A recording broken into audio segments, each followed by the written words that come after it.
What's up, YouTube? Welcome to another video. Today's November 13th, 2023. And in today's video, I'd like to discuss why I think it's really important that Canadians own a little bit of gold and silver. First, a quick disclaimer. I'm not a financial advisor, so please do your own research and consult with a financial advisor before making any investment decisions like buying gold or silver or following any of the strategies that I discuss on this channel. The channel's for entertainment purposes only. Also, if you like my content, if you like this stuff, gold, silver, investing, passive income, check out my website, My Road to Wealth and Freedom. Link is down below in the description. So, I recently had a conversation with a good buddy of mine, and we were talking about the economy here in Canada, which is not great. If you guys follow anything to do with Canada, growth is really slowing down. Consumers are really feeling the pinch. There's this whole battle in Parliament about, or at least with the Liberal government, about the climate taxes that have been levied since 2019 on Canadians. And anyways, it's just none of these Liberal policies have been great for our economy and stuff like that. And these these problems and stuff like that, all the money spending, all the debt deficits as far as the eye can see, all of these issues are coming home to roost now, and Mr. Trudeau is having to face the maelstrom. But anyways, let me quickly set the backdrop. Canada is probably the most indebted country in the G7. Our real estate bubble has been going for nearly 25 years now. And I think only Australia, it's been going longer down under. But anyway, Canadians, we're just having a cost of living crisis. There's an affordability crisis, and nobody can afford anything anymore. If you want to buy a home, as a starter home, I mean, you're looking in certain areas, over $1 million. If you're in the GTA or Vancouver area, a lot of our city centers, it's just out of reach, quite simply. And this has been going on for quite a while, and it was okay as long as interest rates remained low. Then we had, the pandemic, all the spending, inflation, and now you got central banks scrambling to try to rein in inflation. And so far, I would say they're having mixed results. It doesn't look like inflation is coming down fast enough, given how high and how quickly interest rates have risen. In Canada, I think we're standing at around a little over 5%. It's the overnight rate of the Bank of Canada. Mortgage rates at a lot of our big banks are between 6.5% to 7%, that kind of range. And the way the mortgages work here in Canada is that first off, the vast majority of people were on variable rate mortgages. Variable rates just basically fluctuate. The payments fluctuate up or down depending on the Bank of Canada overnight rate and how that translates into the bank rate. So if the Bank of Canada raises interest rates, people's monthly payments go up. If they cut, they go down. And rewind to the summer 2020, our central bank governor, Tiff Macklem, said, rates are going to be low for a very long period of time. So go spend money, borrow, invest, buy a house. Rates are going to be low for a very long time. And many, many, many people listen to that. Yeah, well, it didn't just happen in this country. Obviously, it happened everywhere. But the issue was a lot of the borrowing was done on home equity line of credits, loans, credit cards, and variable rate mortgages. Well, now they just came out last week and said rates are going to be higher. Canadians need to prepare for rates being higher for longer. And, that's just something that we're going to have to basically weather the storm. And to which I say, thank you. Yeah, I did do that. I paid off my mortgage and I'm out of debt. But a lot of Canadians aren't. And a lot of Canadians, part of me says, we all make our own beds, that type of thing. But the other part of me recognizes that not everybody understands finances and not everybody understands these high level central bank policies and the economy and stuff like that. So I can really understand, you know, how the Bank of Canada governor coming out telling everybody to borrow, it's okay, rates aren't going up anytime soon. I can understand how they could believe that and, go out and basically splurge or whatever, or at least pursue their dream of home ownership. Um, I think people are going to be a lot more skeptical now. I think just in general, the past couple of years, governments and officials at various agencies like the Bank of Canada and whatnot, they've lost a lot of public trust and goodwill. And I think the public is going to be, after having been burned, people are going to be a lot more skeptical as to whether or not they follow any sort of advice that politicians and central bankers give them about anything. But I digress. Yeah, so Canada in general is in really bad shape. We know a lot of these mortgages are actually the amortization they've had to go from, like prior to all this, I think the highest amortization you could get is 30 years, but people can't even make those payments. So what's happening is that the amortization periods are actually growing.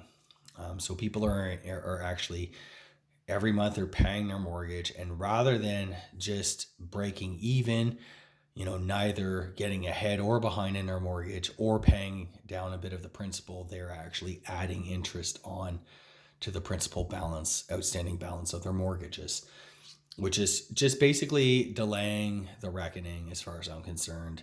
This debt problem is real. This debt problem is huge. It can totally sink the economy. And I believe that simply tacking on unpaid interest to people's outstanding mortgage balances is not strengthening the financial system. It's not strengthening the consumers. It's if anything, it's just making this stack of house of cards is going to collapse under the weight of all of this debt. And it's obvious the banks are afraid. A couple of weeks ago, the financial regulator that oversees the Canadian banks said they want to get out there and kind of clean up these reverse amortizing mortgages, some of which are 75, 85 years. So that's the amortization period.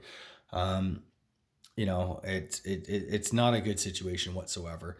Well, they came out and they said, this financial regulator came out and said that, we're gonna come down on banks, and we're gonna try to get them to unwind these things and figure a pathway out of all this. And instead, what happened, they must have been read the Riot Act by the banks to say, hey, look, you know what, if you try to unwind these, we are going to have a deluge of homes hitting the market, which, by the way, is actually frozen.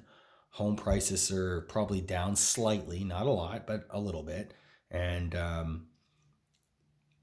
there's just no buyers in the GTA or Vancouver area, which is not surprising. These were like the epicenters of, the crazy price increases, the largest, price gains in the bubble phase. So it makes sense that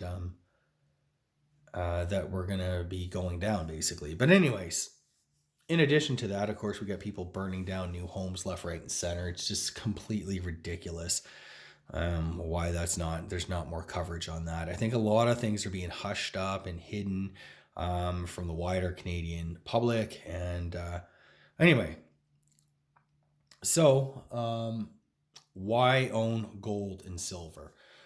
The other thing that I haven't gotten to on this, I've mainly just focused on real estate. So let's just say quickly, real estate as an asset in Canada, commercial real estate's in trouble, and residential real estate is in deep trouble. Don't kid yourself. You can't get enough people to come in here. And that's the other thing too. The government's immigration policies have basically fallen apart. We've added over 1 million people. We brought 1 million people to Canada over the past year and a half, something like that. Yet GDP has remained flat to down, which means that the collective standard of living of all Canadians has actually fallen. That's what that means. And again, why did I buy gold and silver? Because I want to protect my standard of living, my family's standard of living. And we're in a situation today where the Canadian dollar is weak, and it could get a lot weaker. I can see very many paths, many pathways that our dollar could actually fall quite significantly. But let's first talk about the Canadian stock market. It's down probably about maybe 15%. The indexes, certain sectors hit even harder. Banks are one of them. A lot of the stalwart dividend stocks like the utilities and telcos, they're down 30% plus, roughly. So they've had a big hit. In general, our markets are down, say 10 to 50%, depending on what stocks you've owned or whatever. But overall, the index is not down that much. I would say maybe 10 to 15% roughly. From the peak, which is 22.5 or something like that, almost 23,000 on the TSX. But anyway, then we get to Canadian bonds, our Canadian government bonds. So the situation in Canada with bonds is no different than the rest of the world. Bonds have sold off massively. The yields have blown out. I think most of the Canadian government probably have, let's say, a 10-year Canadian government bond is somewhere around 5%. I'm just saying, I don't know for exactly what it is, but it's in that neighborhood anyway. Maybe higher, maybe a little bit lower. Not lower than 4, not higher than 6. That's kind of where we're at. So which means balanced portfolios have gotten clobbered. Pension funds, insurance companies, anything that would hold a lot of bonds, they're in deep trouble. And as we know from the UK and from the US regional banks, that has real world consequences, pension funds can go bust. I'm not trying to say they will, but they can. It is a risk, especially when you layer on the private equity risk, the stock market equity risk involved, and on top of it all, you got a bonds collapsing. Now we know a couple years ago, maybe was it the fall of 2021 or something like that. Basically, I think it was the House of Commons Parliamentary Budget Officer or something like that said that the government can't borrow any more money. They're about 150 to 200 billion dollars in borrowing away from hitting this wall of we just can't borrow anymore. Really bad things are going to start happening. Under Trudeau in the past 10 years, Canadian government debt went from 450 to 500 billion to well over $1 trillion now. So he's basically just been, a tax and spend liberal, basically tons and tons and tons of debt. And now again, all of these things, all of this reckless spending and whatnot, it's all coming home to roost right now. So could I foresee a situation? Now, this is just looking strictly at Canada. Let's say, okay, the situation in Canada economically continues to deteriorate. We start to get some layoffs. Real estate keeps more and more people are having to renew. Those who aren't on variable, those who are on fixed rates that are coming due this year or next year, and that all of a sudden they're going from paying like sub 2% to, almost 7%. I mean, they're going to be really feeling this pinch, and it's just going to cause further weakness in the economy. And, some people are going to fold. They're not going to be able to pay to make those payments. So they're going to try to sell their homes, which is natural and which just adds more supply to the markets. And I don't believe for a second we have a super strong real estate market here in Canada. But what gets me is the narrative continues to be, don't worry, we're almost through the storm. Things are going to get better. In every situation in history that I have ever read about, anytime governments, central banks, anytime interest rates go up, asset prices fall.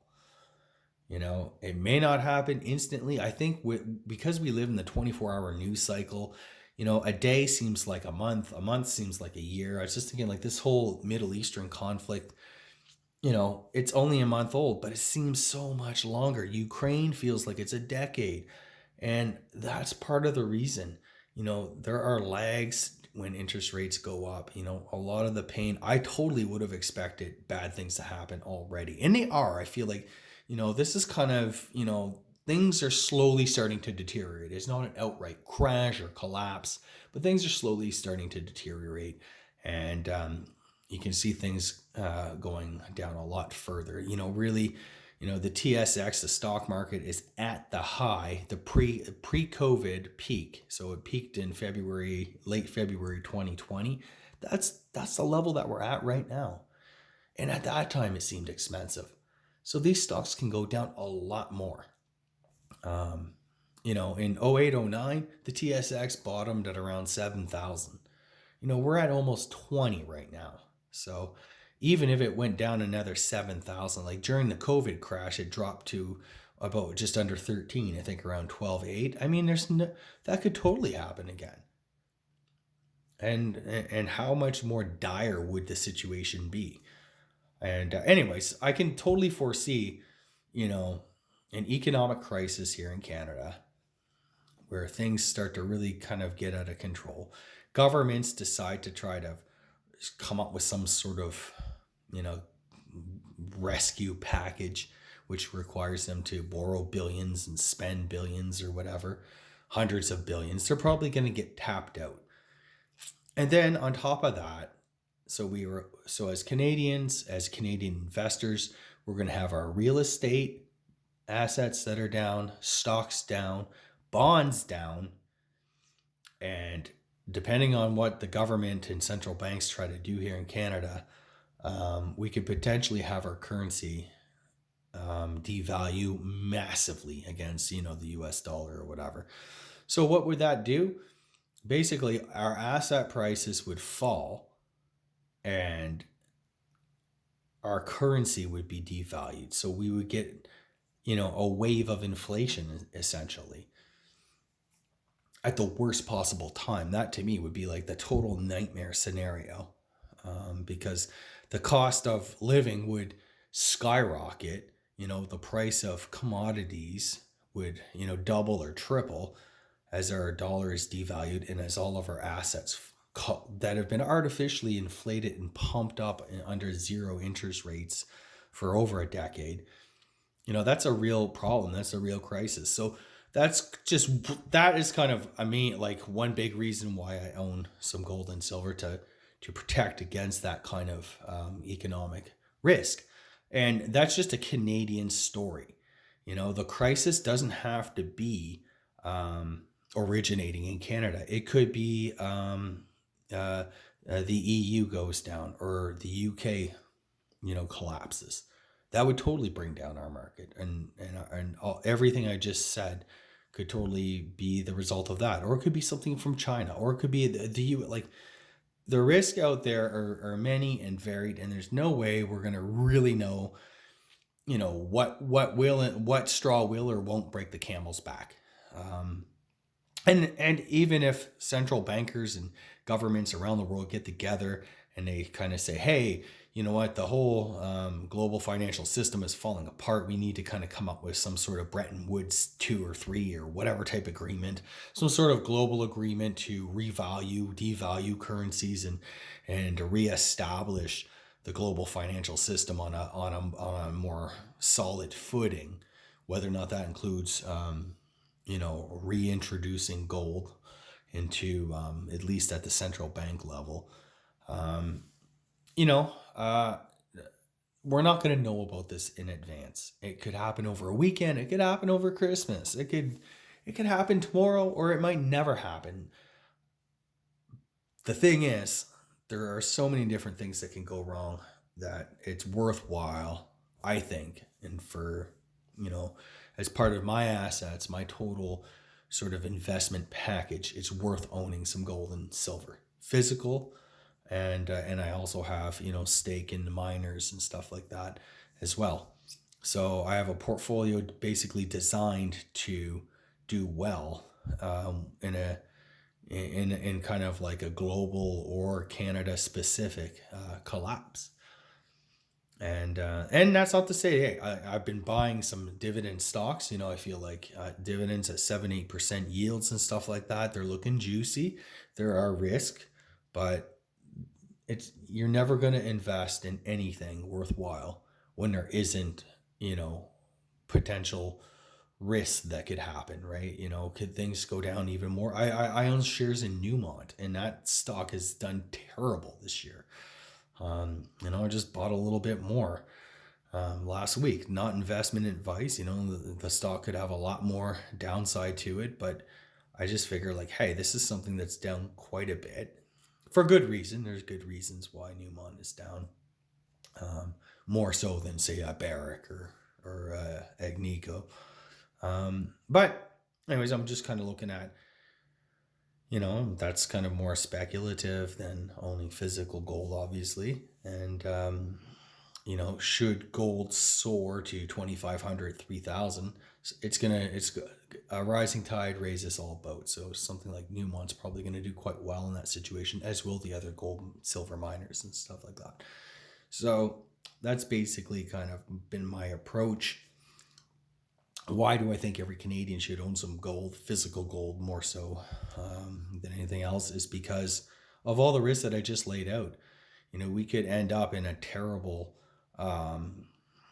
debt collapse, depression, and in the midst of that, have massive inflation as a result of our currency devaluing. And that's kind of like a double whammy. All the stuff we own is actually going to be down in price, and all the stuff that we need can skyrocket in price. That's a real danger. So that's why I deem it prudent to own some physical gold and silver to kind of protect against that kind of a risk. I'm not saying that's going to happen. I'm not trying to be sensational or anything like that. If you guys have followed my video, I'm not always like, sounding the alarm, and these things could happen. Maybe they won't. I can't even assign a value, a percentage. What percentage likelihood is that? I know it's a lot higher than 0, maybe 5%, maybe 10. I don't really know. Maybe that's 2, maybe it's a 2%. The point is, there are things happening that have not happened in our lifetimes in these advanced industrial economies of the West.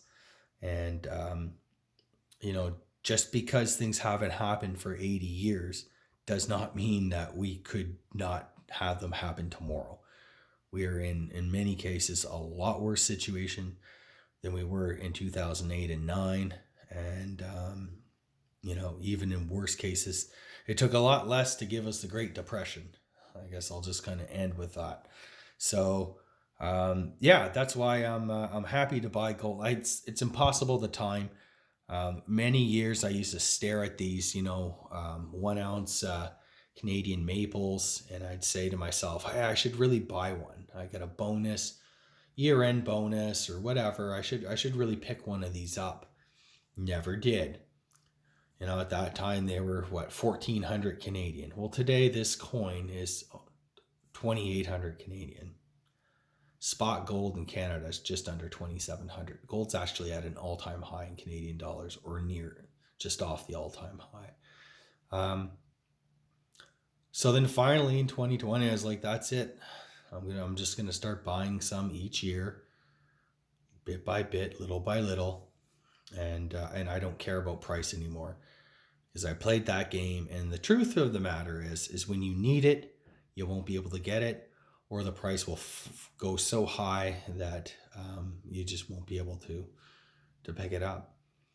And so this coin is near $3,000 Canadian, and many banking institutions in Canada have limits on transfers, like Interac e-transfers, debit, how much you can debit per transaction.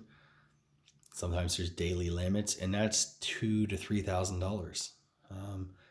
So keep that in mind if there's a banking crisis. Anyway, so if you're interested in picking up any of this stuff, I have a link. It's an affiliate link. It's to Silver Gold Bull. It's who I use for the vast majority of my gold and silver purchases. They do a good job. They price match. They do all that good stuff. So if you use my link, I'll get a little bit of kickback. I appreciate that. If not, if you can find gold or silver for cheaper, all the power to you. And just like to add that it really doesn't make any difference. You know, I like maples, but I also like these bars. These pant bars are beautiful bars. And this is long term. This is not like physical gold and silver is not sort of, you know, time the market, buy today, sell next month. You know, there are premium involved for physical.